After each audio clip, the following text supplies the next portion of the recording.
तो यहाँ पर हमें गिवन है कि इस ट्राइंगल ए बी सी में डी मिड पॉइंट है बी सी का, ई मिड पॉइंट है इस साइड ए सी का और एफ मिड पॉइंट है इस साइड ए बी का। तो हमें शो करना है कि ट्राइंगल एफ बी डी यानी ये ट्राइंगल सिमिलर है ट्राइंगल डी ई एफ यानी इस ट्राइंगल के, और प्रूफ करना है ट्राइंगल डी ई एफ यानी ये ट्राइंगल सिमिलर है इस ट्राइंगल ए बी सी के। ओके, अब सिमिलर शो करने के लिए हमें चाहिए होंगे कुछ एंगल्स इक्वल या साइड्स का रेशियो सेम, ताकि हम कोई सिमिलैरिटी क्राइटेरियन का यूज कर सकें। तो हम देखते हैं कैसे लाएं कुछ एंगल्स को इक्वल।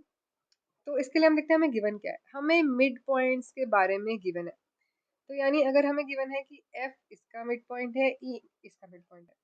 अच्छा, तो हमें मिड पॉइंट थ्योरम पढ़ी थी हमने ट्राइंगल्स की एक, कि जो लाइन दो साइड्स के मिड पॉइंट को ज्वाइन करती है वो पैरेलल होती है थर्ड साइड के।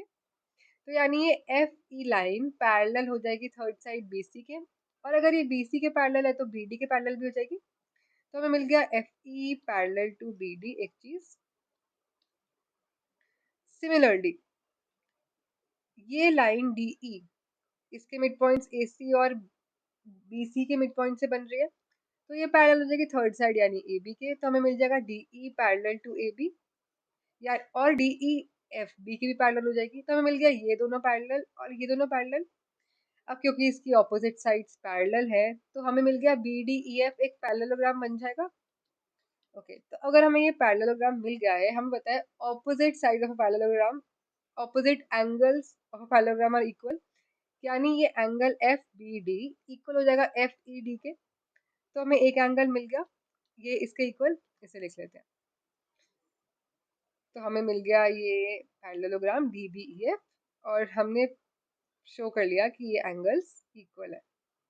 ओके, सिमिलरली हम इस डी सी ई एफ को भी पैरेललोग्राम प्रूफ कर सकते हैं सेम मिड पॉइंट थ्योरम लगा के। तो हमें इससे मिल जाएगा ये angle D F E equal हो जाएगा इस एंगल डी सी ए की।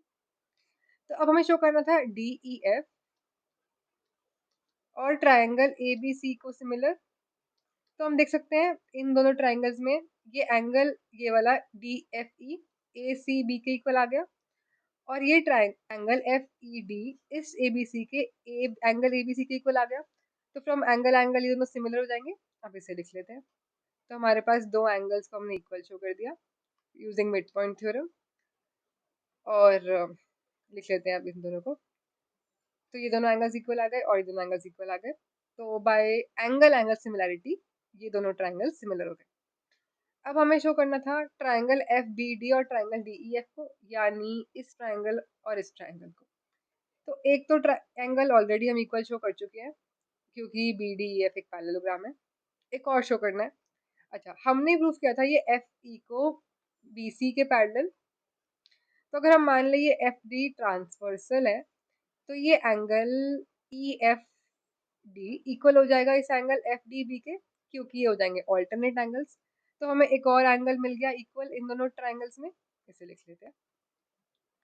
तो क्योंकि एफ डी ट्रांसवर्सल हो गई तो दोनों एंगल्स इक्वल हो गए बिकॉज ये ऑल्टरनेट है। तो दो एंगल्स मिल गए हमको जो इसमें इक्वल है। तो बाय एंगल एंगल क्राइटेरियन ये दोनों ट्राइंगल्स भी सिमिलर हो गए, तो हेंस प्रूफ।